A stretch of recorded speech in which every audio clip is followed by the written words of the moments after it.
Hello, guys, and welcome to day number 10 of the 21 days to live your authentic life. Guys, we are getting it in. We are almost halfway there. So first of all, congratulations to you who have been with me every single day on this journey. Those of you that are learning and applying what we have learned. Thank you so much for being consistent and dedicated and focused to reach your next level of success. So today is day number 10, where we're going to talk about, is it time for you to reconnect with God or your higher power to receive guidance for your life and your family, your business, or your career? So let me introduce myself to those of you that I do not know. I am T. Renee Smith, the founder of the Authentic Woman's Inner Circle, where we help you to build a profitable business, raise extraordinary kids, rekindle that fire in your marriage, all while remaining true to yourself and to your values. So if you have landed in this challenge, I believe that it is for a reason, and it is time for you to go to that next level. So today is day number 10. But before we talk about today, let's recap on yesterday. So yesterday was all about redefining your priorities and setting boundaries. It is so important that we first look at what we value in life and then make sure that our values line up with our priorities. And when we do that, and when our priorities are in order, then we're able to set boundaries and ensure that the things that we're doing in our life line up with our priorities and we'll get the results. So we talked about some really key things yesterday, and it was so super exciting because, you guys, your energy was on fire. So if you did not watch day number 9, reevaluating your priorities and setting your boundaries, make sure that you get it, watch it, and implement. So if you've not registered for the challenge, you can go to trenesmith.com/authentic. That is trenesmith.com/authentic. All right. Let's get into it for today. Day number 10, which is all about reconnecting with God to receive guidance in your life, in your family, in your business, or your career. So reconnecting with God or your higher power. So what I like to call this is cultivating a spiritual practice. And what is cultivating a spiritual practice? Really what it is a daily discipline that you develop to help yourself connect spiritually to your higher power or God. And the importance of this is because when you're connected with God, He's going to lead you and guide you and show you the direction in which you should go. I know so many of us are like, ooh, I just had this gut feeling, or ooh, something told me that. Well, that something or that gut feeling is your spiritual direction. And the reason why that is so important is it helps you to discover your purpose. It helps you to know if you're in right relationships. It helps you know which business deals to take, which career moves to make. So it's so important for us to quiet our mind and really to reconnect spiritually. In this day and age of the microwave society, the Android, the iPhone, everybody's so busy. Everybody's connected to technology. People are on Facebook and social media, and basically they are not quieting their mind. And one thing I like to say is, it's good for us to go into solitary confinement. And what that simply means is it's good to shut everything down, turn all the noise off, and get quiet so we can center ourselves, so we can focus, and so we can reconnect with our higher power. It is in those times when your mind is quieted that you can receive direction. So a lot of times we're like, well, God's not speaking, or I'm not hearing anything. Yes, He is speaking, but because of the noise and everything that is going on, we're not able to hear. And when we're in tune spiritually, that's when we receive the guidance, and it will save us a lot of time, a lot of energy, a lot of mistakes. So let's talk about a couple of things in establishing a spiritual discipline. Number 1 is you have to have the desire to do it. You have to have the desire to move out of the driver's seat and get into the passenger seat, or ride shotgun, as I like to call it, and let your life be led versus you directing it. So when you're led, you're surrendering to your higher power or God, and you're saying, hey, it's your way, it's whatever it is that you want to do. This is what I believe I'm hearing that you want me to do, but I surrender. All the doors that you want open for me, open open them. All the doors that need to be closed, close them. I actually was talking to a client earlier this week. It was a new client, and I've known them for a while, and we had participated in things together. But she said that she had been applying for different positions, different jobs. She said she probably applied for about 45 or 50 different positions that she knew she was qualified, and she did not get one of them. And she said she felt in her spirit when she was praying in her quiet time that God was telling her that this was her time to go out and to do her own business. Now, if she would not have been in that quiet space and been open to receive and surrendering to God's will, then she might have just missed it, or she might have just gotten depressed and continued to walk down a path that was not necessarily hers. So the first thing that you've got to do is to be open and want to connect with God or your higher power. And then you also have to be in a position of surrendering. Number two, you got to be okay with spending alone time. So what I always tell you is, if you don't like spending time by yourself, then other people are not going to like spending time with you. And so a lot of times we don't like to get quiet, because that's when your true, authentic self is revealed. So you're not able to hide behind the noise. You're not able to hide behind the busyness. Who you are will be, or you will confront who you are when you're in your alone time. So you have to be okay with spending time by yourself, and not just spending time by yourself doing things, but spending time by yourself and quieting your mind, because that's when you're able to hear and see those things in your life that you need to change. Okay. Number three is you want to incorporate physical activity within your spiritual practice. And that could be yoga, martial arts, tai chi, etc. And what that does is it helps to release stress and release toxins that are in your body. So you know how physical trainers, and they'll tell you need to do some physical activity every day, at least 15 to 20 minutes. So yes, it is to keep your body healthy, but it's also to keep your mind, your body, and your spirit healthy. Okay, the next tip, you want to make sure that you incorporate meditation within your spiritual practice. And what meditation is, that actually is the process that you go through with your breathing. You know how they say, focus on your breath. It's those deep inhalations and deep exhalations where you're able to focus on your breath, get oxygen into your body, and regardless of what thoughts you have coming in and out of your mind, that focus, it allows you to be able to center yourself. So meditation.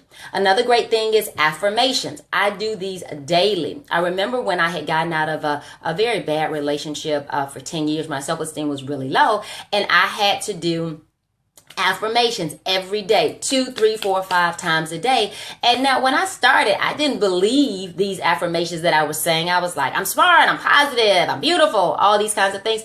I didn't believe them. But over a period of time, because I kept saying those affirmations, and any of you all listen to Joel Osteen, he always has affirmations, and it is said, anything that you say after I am, that's what you're going to have in your life. That's what's going to be manifested in your life. So if you're saying I am broke, I am sick, I am lonely, that's what you're going to attract in your life. Because when you say these words, then the universe goes out and brings you exactly what you asked for. So it's like if you're at a restaurant and you tell the waiter, hey, I want some salmon, I want some asparagus, and I want a salad, and he goes to go get it. You've given him that order. Even if you're friends and you are having a conversation and you say, I really don't want salmon, I want chicken.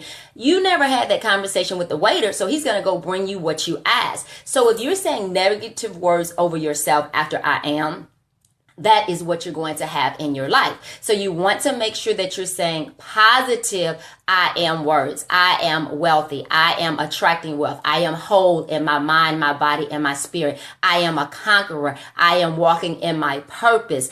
I am always having the time, the energy, the resources to accomplish my purpose. I am a phenomenal woman, wife, mother of God. Whatever affirmation you want to say. Those are just some of the ones that I say daily, affirming my life, affirming my kids' life. And so even with my children, 8 and 4 years old, thank you guys for the heart.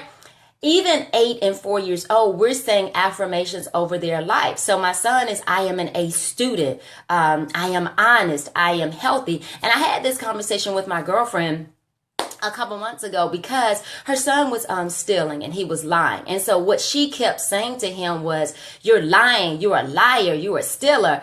you're a cheat. And so those things were getting into his spirit. So although those were the actions that he was doing, the one thing that we discussed was you have to figure out why he's doing these actions. Don't call him the actions that he's doing, but investigate to find out why he's doing these behaviors and speak something different over him.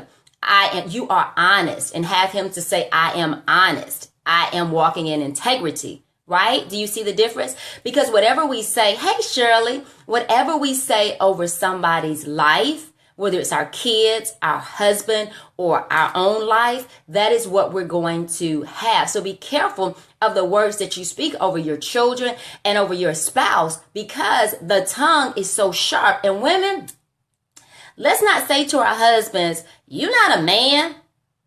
Woo! We don't want to say that.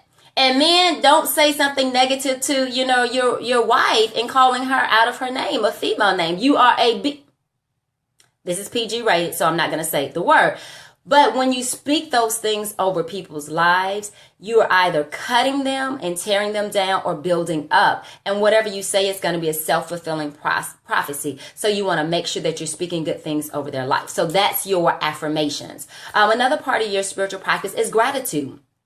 And we talked about that a lot in the challenge, where you want to be grateful for everything in your life. So in the morning, in the afternoon, and throughout the day, tell, things that you're thankful and you're grateful for. And the more that you're grateful, the more things come into your life. So when you start being grateful, it attracts abundance. And another practice of your spiritual practice is mindfulness. And we talked about this yesterday. You have to be mindful of every situation. And that simply means living in the present, not being tied or held hostage to your past, or not being so far in the future that you're not focusing on the present. So mindfulness is when you're playing with your kids, or when you're having a conversation with somebody. You're not on your phone, you're not texting, you're not doing something else and not paying attention. You're mindful, you're right there, you're present in the moment, and you are connecting. Okay, so and then another final thing of your spiritual practice could be prayer. Now, I participate on a daily prayer call with my business BFF at 8 a.m. every morning. And what this prayer call has done for me, when I first started, I was brought up Baptist. I was always taught, you pray to God, and then watch God change things. But what I have come to realize during this almost 90 days that we've been praying is that prayer changes you, so that you can go and change things. I think a lot of us are sitting and we're waiting on God to come in our life and do something different. But God's not going to come and do in your life what you can do for yourself. If you're wanting to lose weight and eat better and become healthier, God is not going to come get you off the sofa from eating those Cheeto Puffs and Bon and make you go get in the gym. It's not going to happen. Right? So when you're saying these affirmations over your life, when you're meditating, when you're asking God to help you and send the right people in your life, then that's going to give you the motivation that you need to change your own life. So prayer changes you so you can go and change things. Okay? So today is all about developing a spiritual practice. And I just wanted to give you some elements of a spiritual practice. You could use one of these, a couple of these, or develop your own spiritual practice. So just to give you an example, what I do is when I wake up in the morning, before I even get out of the bed, I meditate. And when I meditate, I have some soft instrumental music playing. And I use Reiki music because I was recently certified as a Reiki master. And what I do is I just focus and I relax and I plan out my day before I even get up. I go over 2 or 3 things that I'm thankful for. I focus on what my big goals are. I focus on how I can serve more. And then I map out in my mind what my day needs to look like. So when I get up, now I'm going to happen to life, and it's not where I just get up and I'm rushing. I got the kids, got to go get breakfast, and my day is just, it gets away from me. Because however you start your day out, so if you're grumpy, if you're fussing, if you're yelling at the kids, then that's pretty much going to trickle down in your day as well as your kids' day. So one thing that I definitely make sure I do is that once I get up and once I've set my day with my kids, even if we've had an argument, hey, Peter, John, I make sure that before they go to school, we've apologized, we've loved, and we're all good. So when they go to school, their mind is set right to learn. So then after I do my meditation through the day, like I said, I do 8 a.m. prayer, and I'm praying and I'm saying my affirmations and I'm ready to go. And so if things don't go like they need to during the day, I reset. I may say affirmations. I may have gratitude, whatever the case is. And then at the end of the day, I do the same thing as far as meditating and making sure that I clear everything out of my mind. If there's something that I have going on, I'll do a brain dump to write everything down, and then I clear it out so I can go to bed. And then I normally practice yoga a couple times a week. So guys, your assignment for today is to research what and kind of decide what your spiritual practice or your spiritual discipline is going to be to quiet your mind. It's something that you should do every day. It could be 5 minutes, 10 minutes, 20 minutes, whatever it is that you decide, but it helps you to tap into your higher power, to receive direction. And then when you add that physical element of it, it helps to release the stress and toxins in your body and increases your flexibility, because most of the diseases that are out there today are caused by dis-ease or stress. So it's time for us to live a spiritually connected, vibrant life. And I say these things to you because so many times we focus on just the external, but it's about the internal and spiritual connection as well, because we want you to be healthy, or I want you to be healthy in your mind, your body, and your spirit. So your assignment is to sit down and really think about what spiritual practice or discipline you want to do every single day, and then incorporate it. So guys, thank you so much for joining me on the 21 Days to Live Your Authentic Life Challenge. If you have not registered, make sure you go to trenesmith.com/authentic, trenesmith.com/authentic to register. And if you need help on this, developing your spiritual discipline and your spiritual practice, or coaching on your business or your life, feel free to reach out to me. So again, guys, I am T. Renee Smith, founder of the Authentic Woman's Inner Circle, where we help you to build profitable businesses, raise extraordinary kids, rekindle that fire in your marriage, all while staying true to yourself and your values. I'll see you right back here tomorrow for day number 11. And so remember, guys, I always tell you, there is greatness on the inside of you. Your purpose is there waiting to get out. So when you walk in your greatness, when you let your light shine, and when you walk in your purpose, you give others permission to do the same. So have a great day full of peace, purpose, and prosperity, and we'll see you tomorrow. Bye-bye.